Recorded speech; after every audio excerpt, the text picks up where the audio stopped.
Isinagawa ang mall tournament, tampok ang mga kandidata ng Queen Isabella 2026 bilang bahagi ng opisyal na aktibidad sa prestigyosong patimpalak.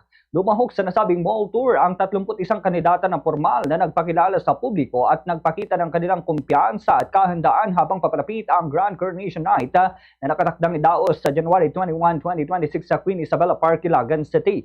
Layunin ng aktibidad na mas mapalapit ang mga kandidata sa komunidad at maipakita ang kanilang personalidad at dedikasyon sa kompetisyon na itinuturing na isa sa pinakamalalaking provincial pageant sa lalawigan ng Isabela. Isa sa mga kandidata ay si Binibining Sandrine Desiree Cristobal na nagmula sa Cagayan City. Ipinahayag niya na patuloy ang kanyang paghahanda sa pamamagitan ng personal training at patuloy na pagpapahusay ng kanyang communication skill, confidence at self-care bilang bahagi ng kanyang pageant journey. Ayon kay Cristobal, hindi maiwasan ang pressure sa isang prestigyosong tulad ng Queen Isabella lalo na't mataas ang antas ng kompetisyon.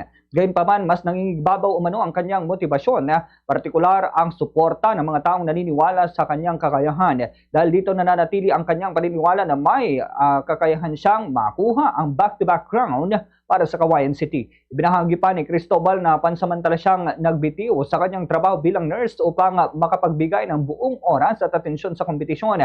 Ayon sa kanya, nangangailangan ng mataas na antas ng commitment ang Queen Isabella lalo na't itinuturing niyang seryoso ang pageant sa paghahanda ng mga kandidata para sa mga malalaking platform sa hinaharap. Bagamat ito ang kanyang unang pagsali sa isang provincial pageant, inamin naman ni Cristobal na patuloy pa rin siyang nasa proseso ng pag-a-adjust at paghubog sa sarili, ngunit determinado siyang mag-improve sa bawat yugto ng kompetisyon. Dagdag pa niya, tulad ng ibang kandidata, hangad din niyang makuha ang korona at handang magsakripisyo para rito. Kaugnay rito, pakinggan ho natin ang bahagi ng pahayag ni Binibining Sandrine Desiree Cristobal.